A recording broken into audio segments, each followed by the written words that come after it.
ഔഷധസസ്യങ്ങളുടെ ഉപാസകനായി പശുക്കടവിലെ Joseph ചേട്ടൻ വ്യത്യസ്ത പാതയിൽ.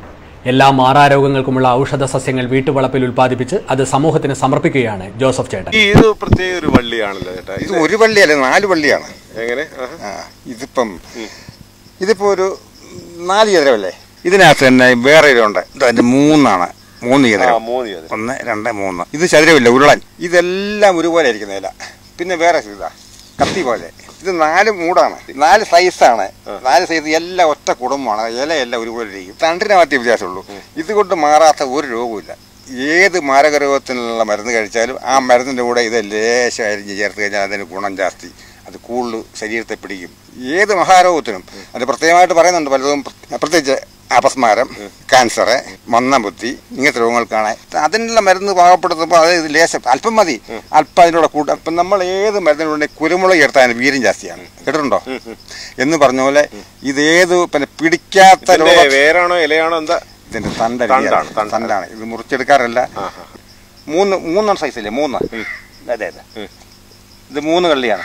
1, 2, 3. ഇത് ക്യാൻസർ കാര്യമായിട്ട്, എക്സിമ, അർച്ചസ്, പാർക്കിൻസോൺസും ഇത് കാര്യമായിട്ട് ഈ 3 എണ്ണത്തിൽ ഈ 3 ഉള്ളതാണ്. 3 ചതുരം. ഇത് ഈ 2 ചതുരം ഉണ്ടോ? ഇത് കത്തി പോലെ ഇരിക്കുന്നത്. അതിന് വൃക്കരോഗം, വന്ധ്യത. ഈ ബാക്കി ഇതെല്ലാം ഇത് വേറെ ചെയ്യുന്നത്. ഇതെല്ലാം പ്രത്യേകമായ, അത് പറയുകയാണെങ്കിൽ ദൈവശക്തി നേരിട്ട് കൈകാര്യം ചെയ്യുന്ന ആളാണ് എന്നാണ് പറയുന്നത്. അത് എൻ്റെ അനുഭവത്തുണ്ട്. എൻ്റെ അനുഭവത്തിൽ വെച്ചാൽ എനിക്കങ്ങനെ അത്യാവശ്യം ചില മരുന്ന് ഉപയോഗിച്ചത് പ്രയോജനപ്പെടുത്തിയിട്ട് ആ രോഗം സംശയിച്ച് വന്ന രോഗം എൻ്റെ ഭാര്യ പറഞ്ഞു അതിന് ചികിത്സിക്കണ്ട. അപ്പോൾ കോഴിക്കോടുള്ളൊരു സ്നേഹിതനായിട്ട്.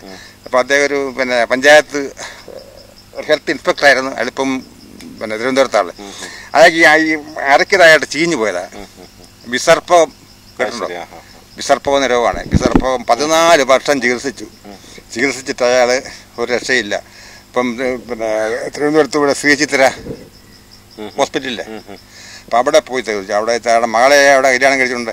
അവിടെ പോയി 6 മാസം ലാസ്റ്റ് അയാൾ നിരാശപ്പെട്ട് ഇവിടെ വന്നപ്പോൾ എന്നെപ്പറ്റി അങ്ങനെയോ പേപ്പറിൽ ന്യൂസ് കണ്ടിട്ടറിഞ്ഞ് അങ്ങനെ ഇവിടെ വന്നപ്പം അപ്പം ഇത് മരുന്ന് ചേർത്ത് തൈലം ഉണ്ടാക്കി കൊടുത്താണ്.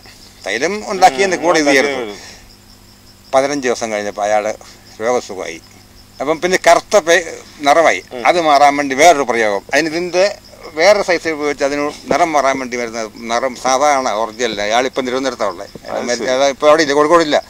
അങ്ങനെ ഒരുപാട് മരുന്നുകൾ ചെയ്തിട്ട് രക്ഷപ്പെട്ട ആൾക്കാരുണ്ടല്ലേ. ഔഷധസസ്യങ്ങൾ സ്വയം കൃഷി ചെയ്യാനുള്ള അറിവും ചെടികളും വിത്തുകളും പരസ്പരം കൈമാറി നല്ല ഒരു കാർഷിക സംസ്കാരം പ്രാപ്തമാക്കുകയുമാണ് ജോസഫ് ചേട്ടന്റെ ലക്ഷ്യം. വിഷം തളിച്ച പച്ചക്കറികളും മായം കലർന്ന ഭക്ഷണരീതിയും മലയാളികളെ മാറാരോഗികളാക്കിക്കൊണ്ടിരിക്കുന്നു.